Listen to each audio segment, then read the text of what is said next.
Good day, I'm Brian McKaig, and this is ABZToday. George R.R. Martin, who incidentally turned 68 on Tuesday, happy birthday, sir, hasn't released a new A Song of Ice and Fire book in over 5 years, but that doesn't mean he hasn't been writing. During an interview at the 2016 Emmys, the author revealed that he has done quite a bit of work on a prequel to the fantasy series. He said, quote, "I do have thousands of pages of fake history of everything that led up to Game of Thrones. So there's a lot of material there, and I'm writing more." However, he was also quick to add, "At the moment, we still have this show to finish, and I still have 2 books to finish, so that's all speculation." Translation? I don't think he's done jack squat. I think now he's just stalling until he has no other choice but to pull something else out of his patoot, or until he dies, whichever comes first. Thousands of pages sounds like a lot, but it's mostly made up of the names of characters and descriptions of who they're related to. Have you tried reading the actual books? Of course, I'm not a book person, so this is a biased opinion, but it's worse than the who begat who part of the Bible. Imagine a couple of chapters of a telephone book interspersed with the occasional sword fight. And George R.R. Martin doesn't just introduce a character. Oh no, he tells you every piece of clothing they're wearing, head to toe, the town where they came from and everything about it, what they had for breakfast, lunch and dinner for the past 4 days, and where they've been, including the name of every road they've been on, every village they've passed through, and every time they had to stop and relieve themselves. There's a reason the books are so darn big, and there's so many of them.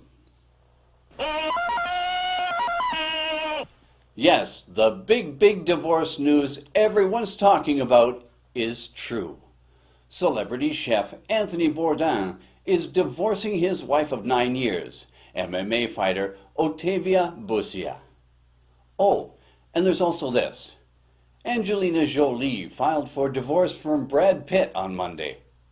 TMZ, which first reported the news Tuesday, claims Angelina has cited irreconcilable differences and is requesting full custody of the couple's 6 children: Maddox, Pax, Zahara, Shiloh, Vivian, and Knox.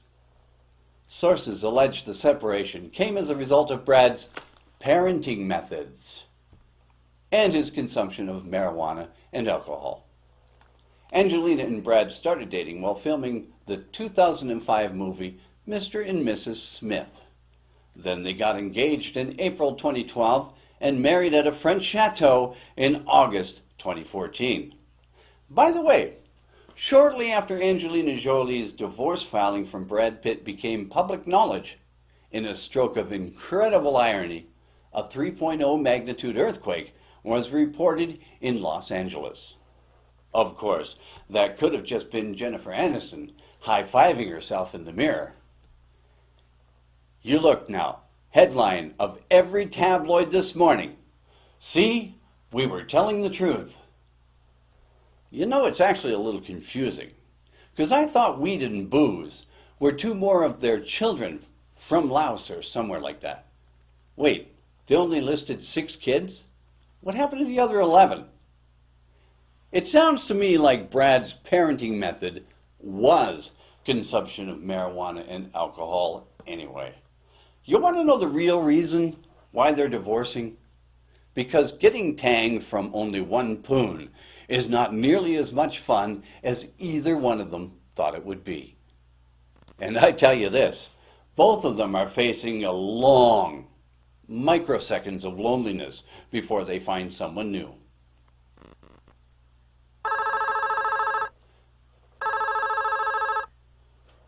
Some iPhone 7 and iPhone 7 Plus users have reported that their new smartphones make a hissing noise.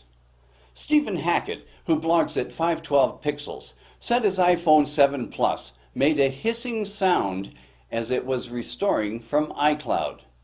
Based on reactions on social media, The hissing sound doesn't seem to be widespread, but it has prompted plenty of discussion about what the cause could be. Technology website iMore said the noise is nothing to worry about and pointed out that many devices make noises when they're going through heavy processing activity, which uses more power. It's also been suggested by various tech blogs that the sound could be coil whine, which is an electromagnetic effect of vibrations when the device is working hard. And this could be due to the iPhone's powerful new A10 processor. Whatever the reason, Apple hasn't publicly commented yet.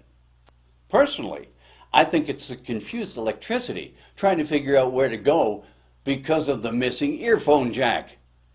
Actually, what it's really saying is, psst, psst, you paid too much. Psst, you could have had an Android. What kind of excuse is that?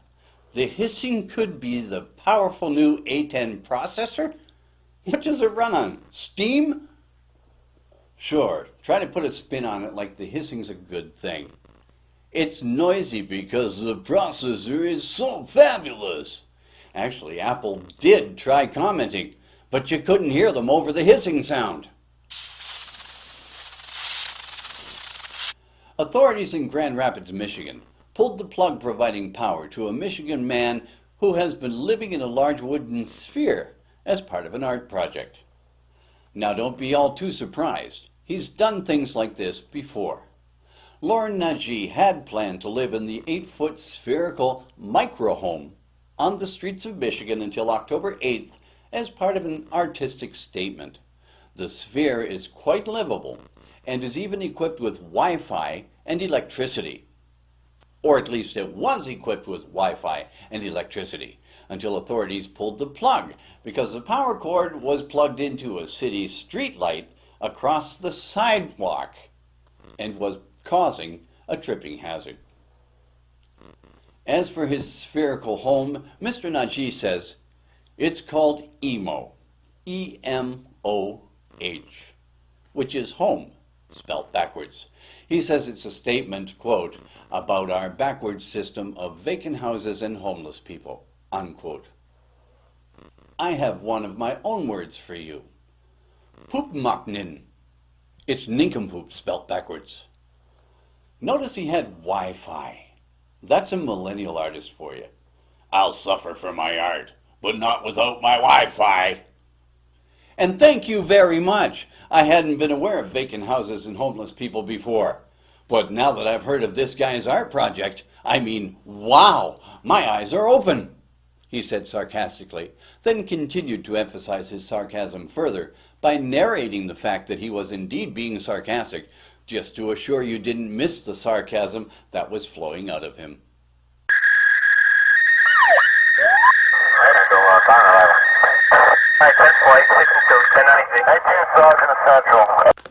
Well, here it is, what we've all been waiting for.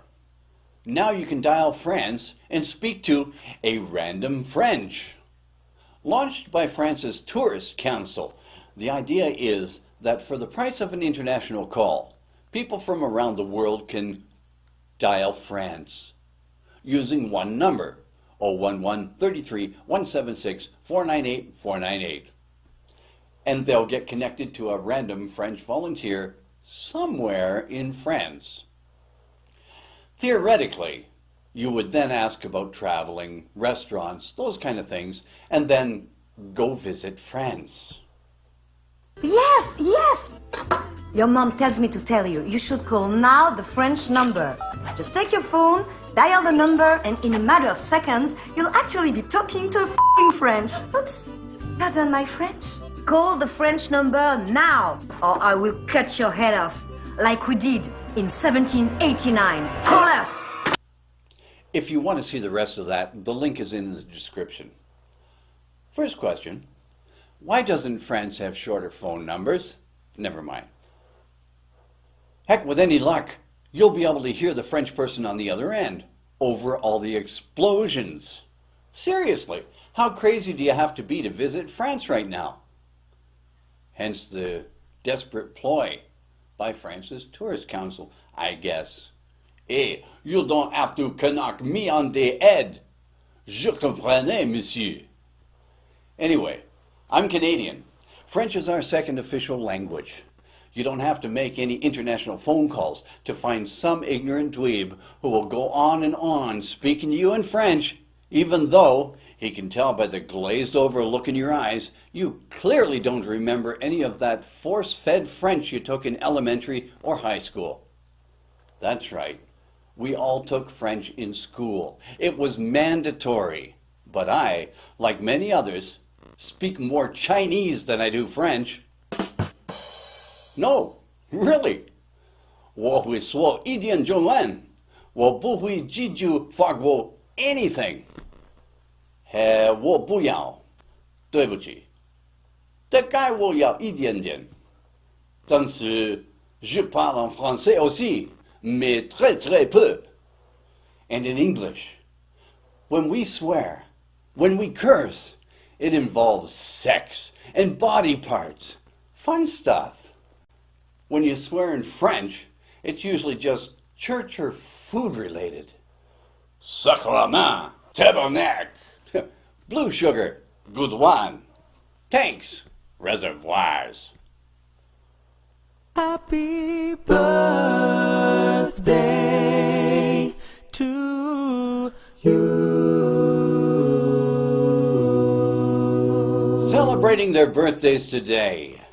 Actor Luke Wilson turns 45. TV host Ricky Lake is 48. Tyler Stewart, the drummer with Bare Naked Ladies, turns 49. Also turning 49 is country singer and hottie Faith Hill. Actor and comedian Bill Murray turns 66. Don Felder, guitarist with the Eagles, is 69. And also turning 69, horror author and inherently fun guy, Stephen King. Happy birthday to all of you. And if today happens to be your birthday, happy birthday to you too. Happy birthday! And now it's time for Who Said It? Hint, today's their birthday. Who said it? Don't think about your errors or failures. Otherwise, you'll never do a thing. Who said it? Was it A, Lance Armstrong, B, Tiger Woods, or C, Bill Murray? Lance Armstrong, Tiger Woods, Bill Murray. Write your answers in the comments section below, and good luck be with you. The answer to the September 19th, it can always get worse, birthday quote is Jimmy Fallon. Thanks to everyone who played, and congrats if you guessed it right. And now, the brand new ABZX-Treme Trivia Challenge. ABZX-Treme Trivia Challenge consists of 3 mystery factoids. See if you can answer all 3. These questions are also listed in the video description, so you can check them out at your leisure and submit your answers when you think you got them right. 1. According to a popular pet care website, roughly half of all pet owners have this. What is it? 2. According to a notable pet insurance company, this is one of the most common surgically removed items from dogs. What is it? 3.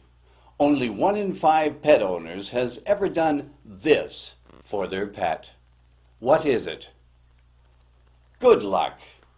If you've enjoyed these YouNEWS broadcasts, be sure to comment, like, and +1, and hit that subscribe button for more. Become the subscriber! Huh? And catch us here next time. I'm Brian McKaig, this is ABZToday, and that's what's making news.